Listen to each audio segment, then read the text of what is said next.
Hello to television Etta, this is Jamie Cullum.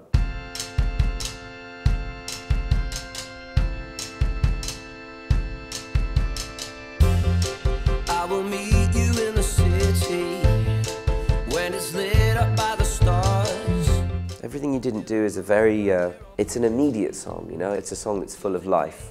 It may not be the deepest song, but it's definitely the most, it's a great lead into the album, I think. The album is about what I've been through in the last few years, which is taking this big leap into another world, into a very adult world of responsibility, and really starting to look at the world in a more critical way, because you have to when you have kids. You have to really decide what the world is about when you have children, because you have to decide what example you're going to lead to your children. It also enables you to look back at what you were like and what you are like. And everything you didn't do, it kind of encapsulates that feeling, I think, before you have children, when you worry that you haven't done everything and that it's all over as soon as you have children. And of course you realise that it's not.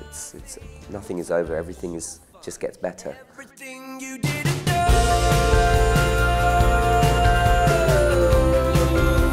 Everything you didn't do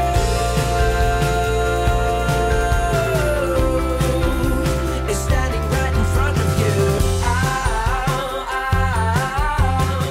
The songwriting process for me this time was very full of motion, which is why the album is called Momentum. I've not made an album with all my songs on before. This is a songwriter's album. And I started working on the songs, and these songs, I just kept writing them, they kept coming out and out. And I realised to trust that instinct, that this had to be a songwriter's album, because my instinct was telling me that it had to be that way.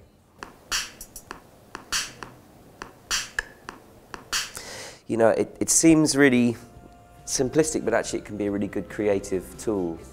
You know, I've got a piano up on this and just started playing a couple of chords, and then I recorded a vocal line, and you know, before you know it, you've written a song. And actually, you can be enthralled to the romance of the idea of writing songs. And actually, you know, I got this song idea on a packed train, you know, sweaty train. I was like, oh, this is awful.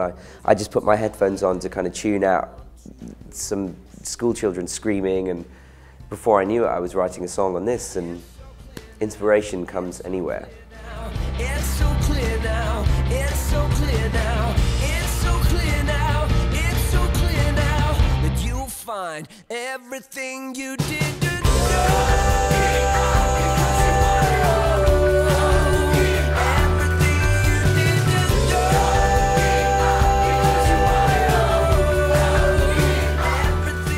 Take Me Out of Myself is a song about being that person who doesn't have children.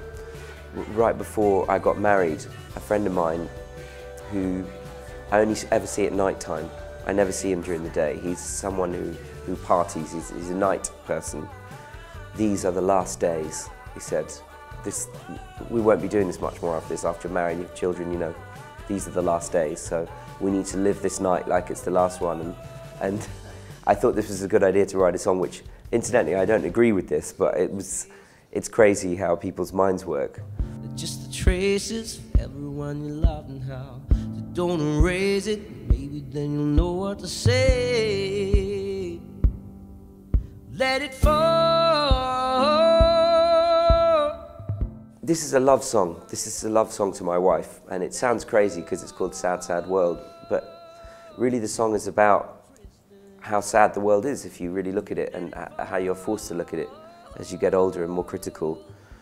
But having someone to share it with is what makes it truly beautiful, and I'm lucky to have someone to share it with who is the love of my life, you know.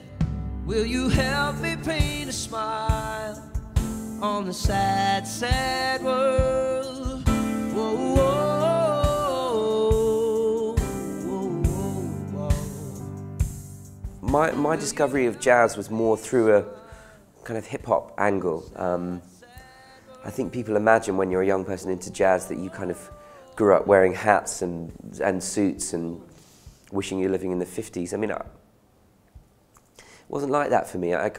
Jazz kind of got into my world through the back door, through A Tribe Called Quest and Snoop Dogg and The Far Side and the Beatnuts and Us Three and acid jazz. So it was with beats and it was in a more kind of youthful way.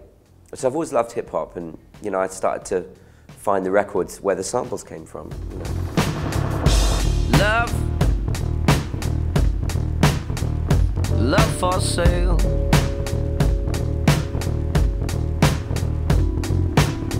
Appetizing young love. Love for sale.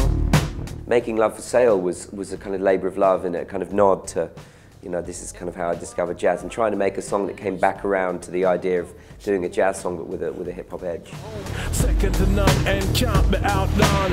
Beat your chest cause you's a love champion. If you wanna pay the price for a trip to paradise,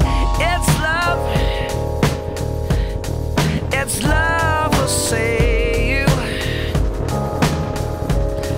Your love for sale. It'd be very hard not to be inspired by, you know, creating your own family, because it's an incredible, momentous occasion that sends, you know, shockwaves through your life. It puts electricity into your life. But I think what it really did was it just made me experience everything more intensely. I think it made me see the best of myself. It made me see the worst of myself. It made me see the best of the world, the worst of the world. It just makes you see, hold a magnifying glass up to the world. And I think when you're writing songs, to be able to experience things like that, and for it not to seep into your songs, it would be impossible. So for me, it's been a really creatively exciting time.